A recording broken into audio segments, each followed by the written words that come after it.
10-15টা শহীদ বিএনপির আকারের মানে ওনার দলের প্রার্থী আর কি, তারা ওনাদেরকে ইনভাইট করে সংসদ ভবনে যাইতে পারে। আমরা আমরা যে 1400 শহীদ আছি আমরা কি জানি না? আমরা কি জানার প্রয়োজন নাই? আমরা কি শহীদ পরিবার না?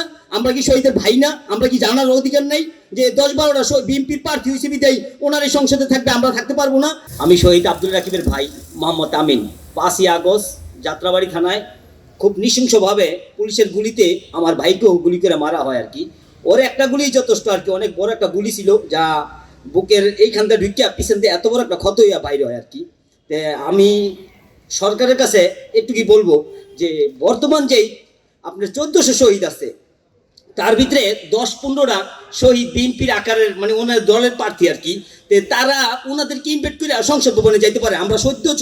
আমরা যে 1400 শহীদ আছি আমরা কি জানি না? আমরা কি জানার প্রয়োজন নাই? আমার এই উত্তরটা যাতে তারেক রহমান স্যার পর্যন্ত যায় আর কি। তারপরে আসি আর কি, এই জুলাই সনদ হ্যাঁ ভোটের জন্য মানে প্রধানমন্ত্রী তারেক জিয়া আর কি, উনি বলছিল হা বোর্ডের জন্য। আমরা কিন্তু এই ওনার হা বোর্ডের জন্য আমরা নিজেরাও প্রচারণা করছি আর কি। এক পর্যায়ে দেখলাম কি এখন ওরা এটার বিপদে গেছে আর কি। কি কারণে গেছে গা?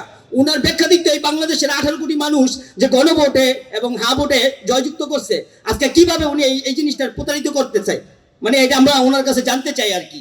আর আমরা ওরকম ভাবে মানে কথা বলতেও পারি না, যার কারণে মানুষের কাছে আসতেও পারি না। জাস্ট একটুকি ব্যাখ্যা রাখলাম যে 1400 শহীদ, তার ভিতরে 10-12টা শহীদ কিভাবে এই সংসদ ভবনে যায়? আমরা কি শহীদ পরিবার না? আমরা কি শহীদের ভাই না? আমরা কি জানার অধিকার নাই যে 10-12টা বিএনপির প্রার্থী হয়েছে বিদায় ওনার এই সংসদে থাকবে, আমরা থাকতে পারবো না? মানে এগুলো কি সরকার দলীয় করে ফেলাইছে? আমরা এই প্রশ্নটা রাখলাম।